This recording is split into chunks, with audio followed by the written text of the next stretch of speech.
So you may have heard that there is a new way to play Ruby Amethyst, and in today's video we're going to be talking to the three masterminds behind the Ruby Amethyst burn deck that was able to earn a qualification for Continentals as well as a Golden Mickey at the Disney Lorcana Challenge in Seattle. All three players are members of a luxury gaming who have been playing Ruby Amethyst for a long time. They knew how the deck worked in and out and thought that they could bring a new, exciting version that would catch the entire field off guard, and I think it worked. So without any further ado, let's speak with Luxury Gaming. How did the idea for this deck come into existence?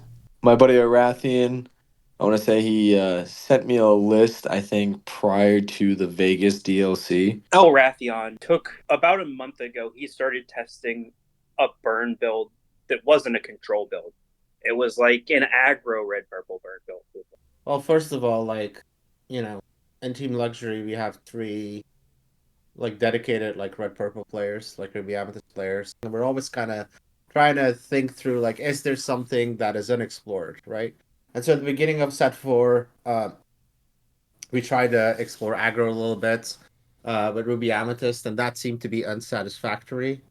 And in the lead-up of Vegas and noticing how red-blue came to prominence, I felt that a deck that had some aggressive property and had an ability to close out games quicker came to the forefront. And so I started to mess around with the concept of different lists that were more aggressive in nature. He was saying that, with the purple-yellow aggro deck, he was like, maybe there's an aggro deck outside that people aren't thinking about.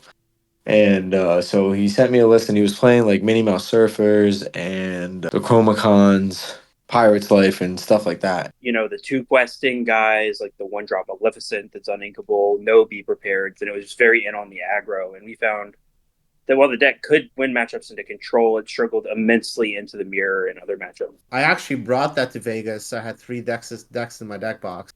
And the night before I sat with Ferrante, I'm like, which one are we going to play? And we thought that the most cooked version, let's say, was the hyper aggro version. And so that's what I wind up in Vegas. After Vegas, he got his invite with the yellow-purple aggro deck, and going into Seattle, we were testing again, and I was like, hey, let me go back and see how this deck is doing, if we can tweak it a little bit better, because we didn't feel confident with it going into Vegas. We just didn't have enough games with it, and I ended up adding like Jim Hawkins and Maleficent 3-drop that just draws a card. We kind of reapproached it. I played a little bit, and then at a certain point, Ferrante sent me, he's like, I picked this up again, and here's a couple of changes that I made. You should try it. And then we sent it to Warp, and then he tried it, and he liked it a lot. And then for the last 2 weeks before the DLC, we started playing it quite aggressively, and we all had insanely good results. Ferrante threw the first list together, the test run list, and then we just started all testing it after it just started actually winning into everything.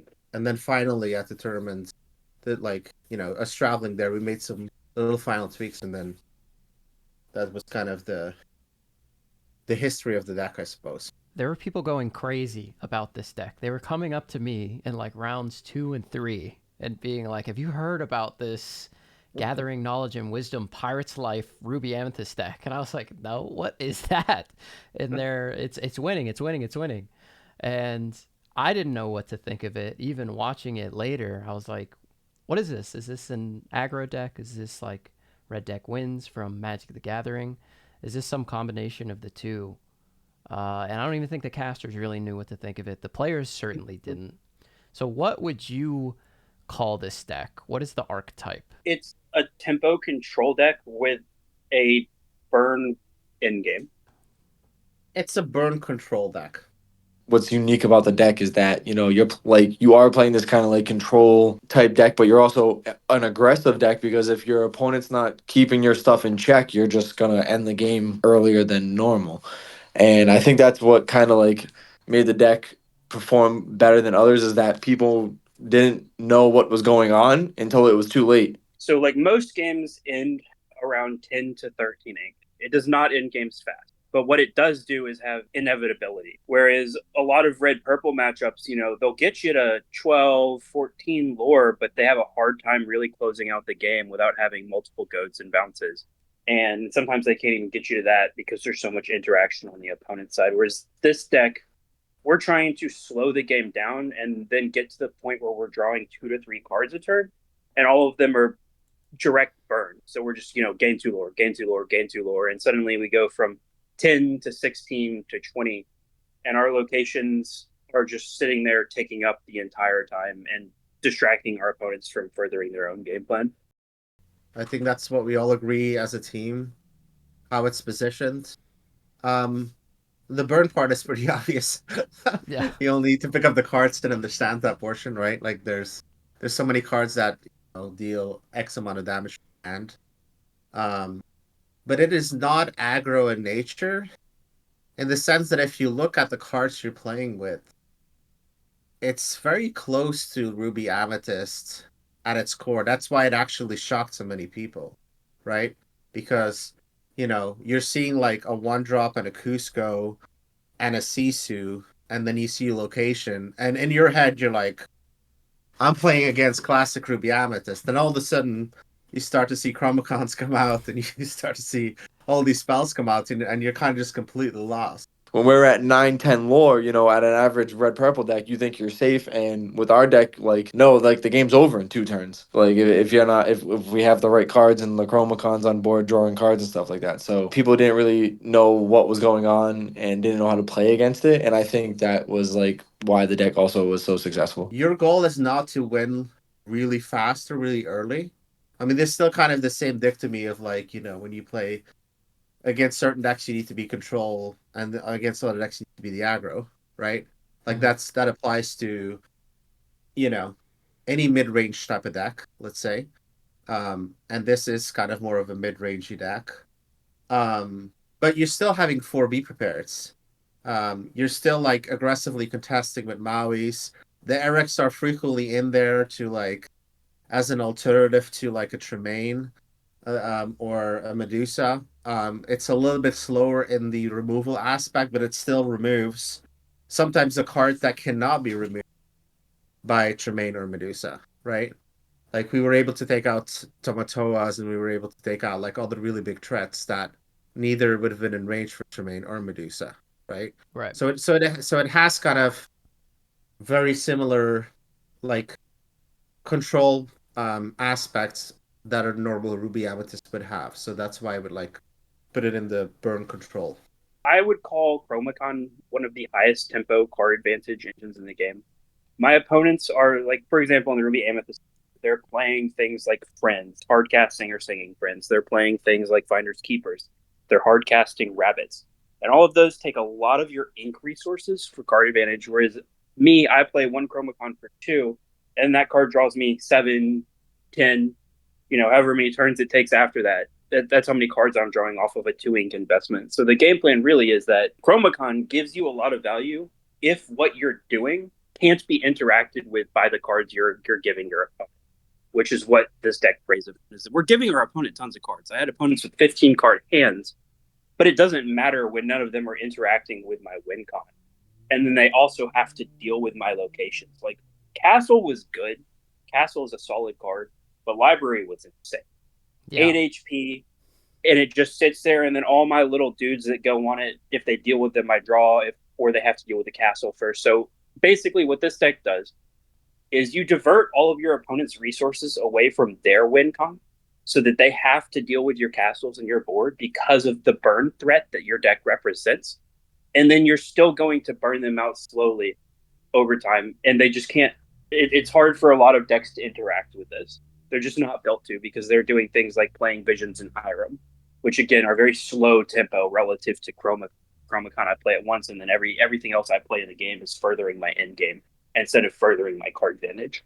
So with such a diverse meta going into Seattle, I mean, we all knew about Zan repopularizing green steel, but Ruby Amethyst was still a top deck, Amber Steel Song was still a top deck, and of course, you had Ruby Sapphire.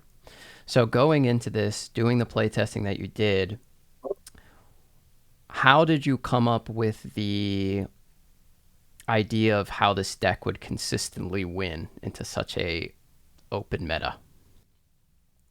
Well, first of all, I think the fact that you have such an open meta makes it like extra difficult, right? I think that that's something that we recognized. Actually, I think if we had this deck in Vegas, it had this list had a very big chance of taking the tournament. I think, just given the composition of Vegas in a white meta, right? It makes it very difficult. Given the nature of the two game format, you're trying to build something that, in my head, has the highest propensity of 2-0ing the most prevalent decks.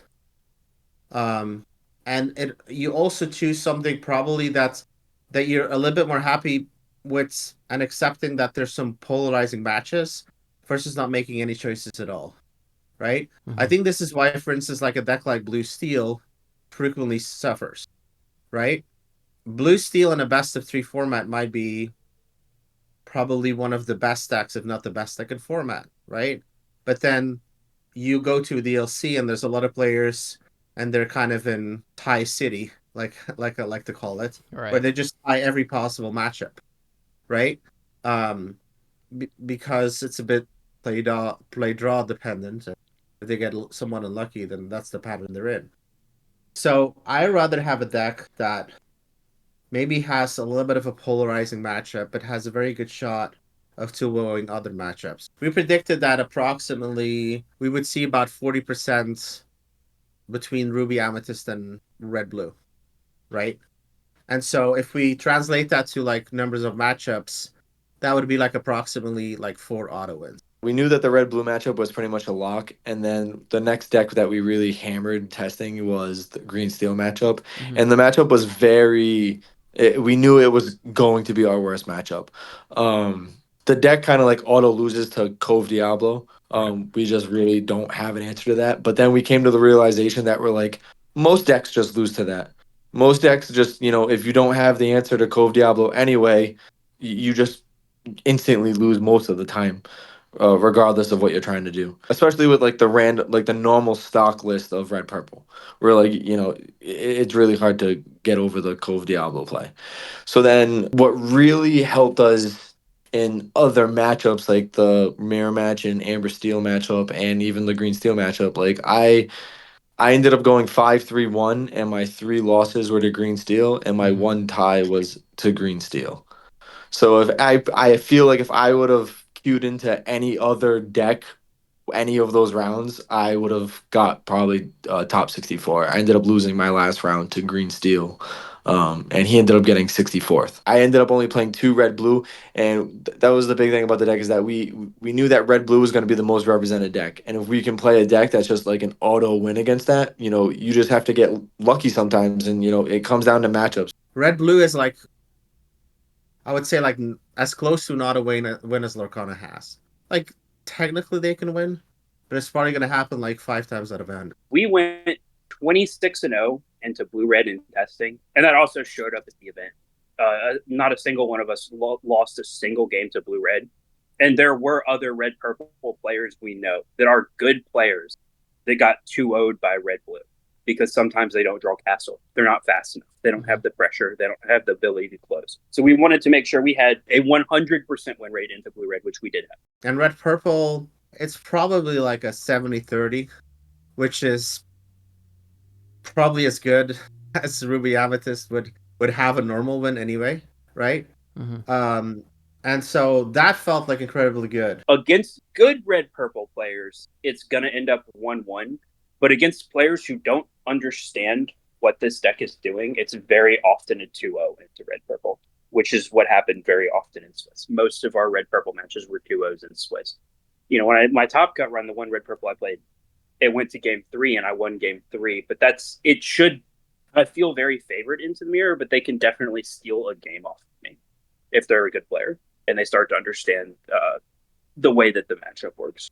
If they ever were ahead or like the game was close and they dropped the castle and moved stuff there, like we really had like the original build with like the Jim Hawkins and like the Minnie Mouse Surfers and the Maleficents didn't really have any answers to the locations. So that's where we ended up throwing in the Mauis and the crabs. Maui helped protect our own locations because I was like, we weren't playing the bounce package, we weren't playing foxes or anything like that.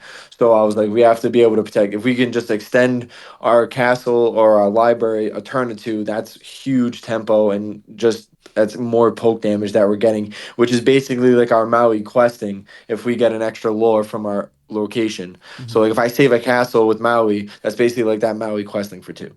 We also had some like pretty good games in some of the like more uncommon decks like Blue Steel. We didn't really think that blue steel was like a really gonna be a popular deck, but we knew our blue matchup was good enough with red blue, so we figured our matchup into that was really good. And we also had tested we did have a few games into that, and the same thing happened where we were just like we put them in unwinnable situations, and they're just what they're trying to do is too slow. Collectively, we only lost a single game into blue overall entirely, which was my blue steel game into Moyen. He was the first blue player to take a game off me. That was actually a really tough and close match. So props to Moyen for an X he had. But basically, we wanted 100% win rate into blue, to where we just 2-0 them every round we get them. It's just free. We didn't have a ton of reps into like green purple or similar, but that's traditionally in North America not as popular. And I feel that probably conservatively that's a 1-1.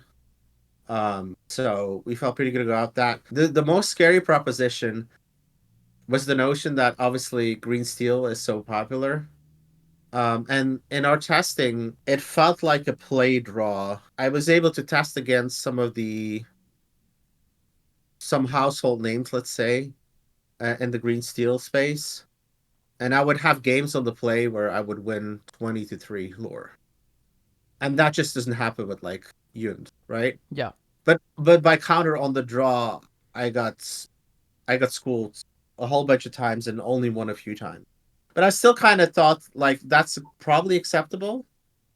Like 1-1 in green steel is probably an acceptable proposition. And if we can position ourselves to be like pretty high on the rankings in day one, then maybe we can like just 2-1 green steals on day two. We found that it was like green steel high rolls are beating you on Ruby Amethyst no matter what version you're playing. Regardless of what any of the other, creators say, turn two Cove Diablo, turn three Prince John, like every Ruby Amethyst deck is collapsing to that basically, no matter what. So we just kind of accepted that if we get high rolled by green steel, we get high rolled by green steel. Were there any second guesses in the days leading up to the event? Did you almost drop the deck and go with typical Ruby Amethyst or try a completely different color combination, or were you pretty solid after, about a week of testing it? No, we were pretty solid. There were some minor changes that happened. Like my teammate dropped Maui entirely, which I did not agree with at all. I told them I'm not doing that. They played 3 Flynn, which my opinion on that matter is Flynn is definitely better for the high roll, especially in the mirror and against blue going first. Like if you draw Flynn into Sisu, I mean, that's just everyone knows about that. That's the game plan, right? That's like a very common red purple line. And I found that Flynn was mostly win more. I already felt comfortable going first in those matchups, and going if I played the tournament again, I would have played 0. I just didn't think he was necessary. He came up, but I was winning those games regardless. And Maui was very good for me. So that was about the only change we had in differences. I'm not a person that is very decisive when it comes to these events. I always like have a couple of decks in my deck box. So the answer is no. It was not 100% set in stone. It was like leaning towards it, but I still wanted to kind of see what the testing data bore out when I was with my team in person. If they somehow like completely trounced me in testing in person, I might have switched to other decks. At the end of the day, though, like both Warp and me were pretty firmly locked. But Ferrante actually nearly submitted classical, and then he called me, and he's been like really unlucky, right? Like it's hard to use that word, but I think it's justified. Like that guy deserves like a top 64. when Bucky was popular, one of the DLCs, I forgot it was Chicago. I think it was Chicago. He faced 7 green steel Oof.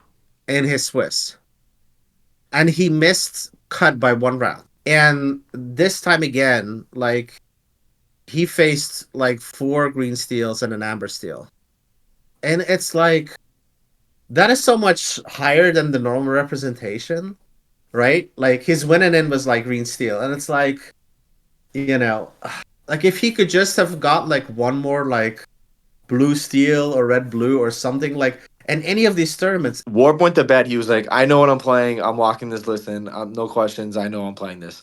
And then Elrathion was very strongly on it too. And I was like, I honestly was the last one that was like, oh, I don't know if I want to do this, guys. You know, it's the last DLC. Elrathion has his invite, so he had some wiggle room to, you know, have some fun if he wanted to. But Warp was like really like, I'm playing this deck. I know this deck's really good. He literally was like, I've never seen you win so many games in a row, you know, through testing, like easily, like without any question, like without any problems. And he's like, so I'm playing this deck no matter what. And I actually, Arathian left, and I had both my regular stock red purple list on a mat, and I had the burn deck out on a mat, and I took 2 pictures, and I was like, all right, which one am I gonna submit on Melee for the tournament? Right. And it was like 2 o'clock in the morning, and I sent, and Arathian was like, send me what you're playing before you submit. And I was like, okay. So I sent him the stock list, and I was like, all right, I'm just gonna play safe. And then Arathian calls me, I asked him like how has playing safe worked out for him the last couple of DLCs, right? and I was like, you know, you're right. You know, I've bubbled every event. You know, I've gotten a few let it goes, but I haven't gotten over that hump or the hill.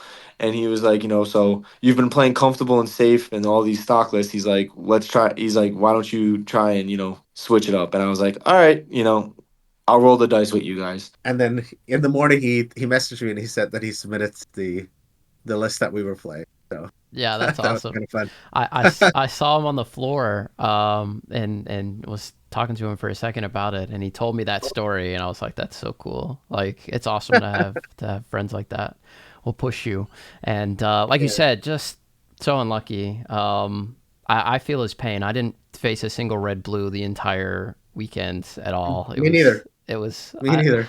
they were right to my right and right to my left every match, and I was like, why am I not playing these guys? Why am I playing green steel again? He'll get there, and then LCQs are on the way, and I'm sure he'll crush in that. Once again, I bubbled and I made the last round, but I'm happy that I made the decision because, you know, at the end of the day, like you said, everyone in the room was asking about the deck. They were like, this deck's crazy. You know, you guys really not like broke the format or the meta, but, you know, you guys broke the mold of, you know, people are going to look at the game differently and like the way they approach making their decks. Like, you know, it's not just straightforward.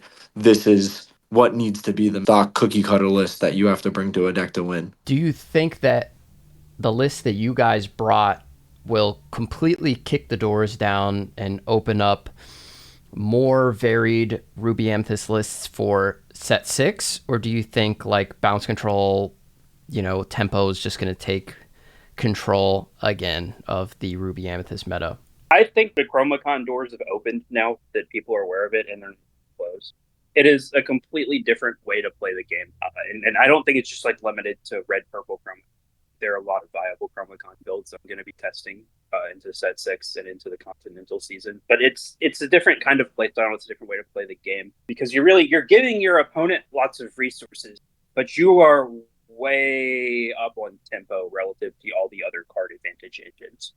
And that's really what this deck is all about. Is it's just you create massive tempo leads, and then you just finish it off with non-interactive stuff.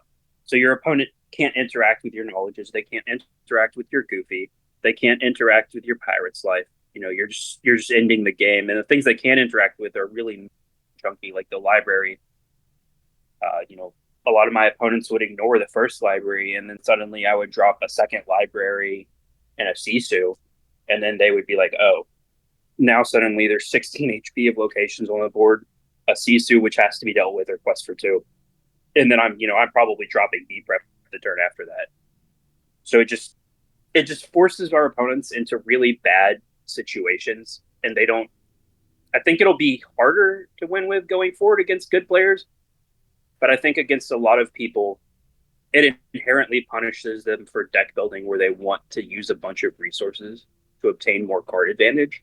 And that's where this deck really shines. Is all these decks that are getting really greedy on a bunch of card advantage, it just doesn't do anything. Like when my opponent plays Rabbit, I'm like, fantastic. That's the best thing I could have seen play for me. I love when my opponents play Rabbit, or they bounce Rabbit, or they play Finders Keepers, or even just singing Friends. That's not questing and that's not dealing damage to my libraries. That's slowing their tempo down for card advantage, which I don't care about. I just want to end the game. There's been like past attempts for sure. Like I've tried to like play with this notion of like the like you have to be honest, like by the time you add in all of the Merlins and you add all of the Mims, like it's like, oh my god, there's like so much of a deck space occupied that we can't really build that much more. Like it's almost like, Ed calls it forbidden. Like, if you try to cut a Maui or you try to Mm-hmm. cut like, a rabbit, or like he'll like say like this is forbidden. And it's really true, and it's been really hard. And I've like in the past I've tried like, what if I take four genies and like four like finders keepers or something? Like, is that good enough of a draw engine, right? Like, um and like with Chromacons, like combining it with tempo play, it really kind of felt like the first time like, okay, we have an alternative here. And so to answer your question, I think it's the answer is yes. I do think that sets six is going to like further open the door to diverse builds. Um I think, just looking at like the new genie that they've released, that one is gonna vie for space for the rabbit, or in some decks going to replace it, and some decks might be in addition to. But I think it really opens the door to even more possibilities. I think by the same token, I think Noam not like made a correct analysis. There's so few cards now that we've really gotten for the last couple of sets. We've kind of gotten like table like prems, Mm-hmm. so to speak. But there's been some cards that like, and don't get me wrong, like I'm very happy with Library. I'm very happy with Elsa. I'm very happy with Finest Keepers. But for the most parts, they felt like side grades and not like upgrades. They definitely have given us some flexibility in terms of like giving us a little bit more answers into like the annoying card, the annoying deck that is green steel, right? Yep. Um, but it's not been something as revolutionary as Flint Sisu. I'm just constantly looking with jealousy to what the cards that green is getting, Same. the cards that blue are getting. I don't understand how. I've looked at the green cards and I feel like 80% of them are playable or good or like insane. And I'm looking at like what we've gotten and it feels like maybe 10% of that. Um and so the real question is like, at what point is it going to be power crept out of existence? Like the existing Yuntag. And I hope it doesn't, right? And it hasn't so far. But I feel like every set it gets closer, and so we owe it to ourselves to continually to try and explore other ways to build the deck that we love, so that it can stay viable, even if it's in somewhat of a different shape or form. And ideally, we actually have two or three versions that are like really like viable and dominant. The whole team, we always talk and test, and we look at every card, and we're like, okay, how can this fit in the deck possibly, and stuff like that. But I think that we're getting to the point now where with the obviously new sets coming out and new cards that it's new. The decks are gonna have to have new identities because just space is coming very limited. Unless you want to play a 70 card deck or a 65 card deck, space is coming very limited to just being able to do the same thing you want to do, but add all these new cards that are coming in. Mm-hmm. So, like, I know Kendall has done a few interviews, and he's mentioned that his original list he was at 65 cards, and then he had to cut it down to 60. So and now we have a whole new set coming out. It's like, okay, now what are we adding to the deck, and what are we taking out? So how long can these decks keep the same identity and keep doing the same thing while adding these new cards? It's gonna be tough. So I think new decks and new ideas have to emerge out of the same colors that we've been seeing. And I think if people just, take the chance and expand and, sit down and think about, how can I utilize these cards in such ways, I think the game is going to get really crazy really soon. Speaking specifically about this list and this color combination, are there any cards that you're really excited to test out in this sort of shell for the next set? I know we have that Thievery card. We have the Hades that gains you lore whenever your stuff is banished. What has caught your eye, and what would you take out to begin testing a set 6 version of this list? You have to make sure is that with all these burn cards is that your deck still is not like is card quality also. Like if I have two knowledges and two of these thievery cards in my opening hand, how good is my hand actually? Right. So, you want to make sure that your deck is still playing the game, but then still has this reach aspect. I'm sure we're gonna test a few, like the thievery card, the small pirate's life, I guess you could say. Right. But I'm really looking forward to Yzma, the one that if you have less than 3 cards, So, I know it might counter react with the Chromacon here and there, but maybe we get low to the ground more. I think we're really high on the new Diablo. The card that I think is strongest, I don't know, ironically, is the one cost Diablo. Yeah. Right, like out of all of the cards spoiled, of like the one cost Diablo is the best card. It's kind of sad that it's the best card, but it is the best card in my head. It's the most playable card. Does it fit into our list? I think a very strong maybe to probably yes. Right, I can't say definitively, um, but I would say like 85% chance that it makes it in. I think it's incredibly strong. The fact that the draws guaranteed is so potent. You have to balance that with like, the fact that it can't really challenge, and is that going to lead to downsides and so on. But the fact that the draws guaranteed makes it like a very, very, very Hades is very insane. I'm definitely looking forward to Hades. There's also the possibility of me lowering the curve and doing like a Yzma style build as well, because I really like Yzma. If you empty your hand, you draw 3. And then the other card that I think is going to be really strong is the genie. And I think there's a very high likelihood, provided that we can juggle the number of uninkables. And the other problem is that it's sitting in a very congested 4-cost slot, right? I mean, we already have Goofies, we already have uh, Goats, right? Prince We Eric. already have Prince Eric, Yep. right? Like, so it's very congested slot. So can the deck afford to like add more in that congested slot? I don't know, but I do know that's a good card because it's like a quest for 2 and it's evasive and it draws a card. Initially, I was like worried about the card. I was like, oh god, like what's an inkable?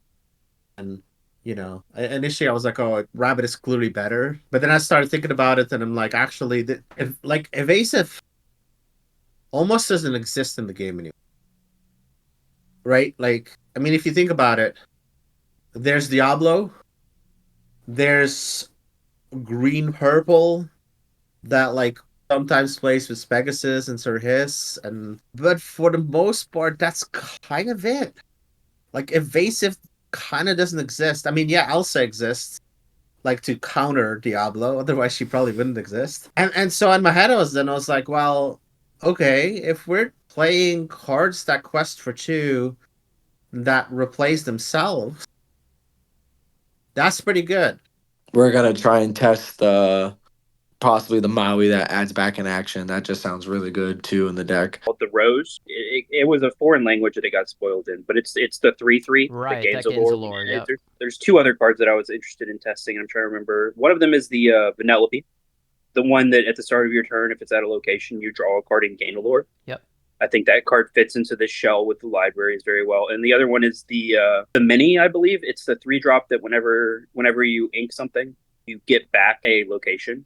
And I was even considering putting in like smaller locations to just the locations in this deck really overperform because they absorb aggro. And a lot of times I would just play it out knowing it was gonna die, but knowing that my opponent's turn did nothing.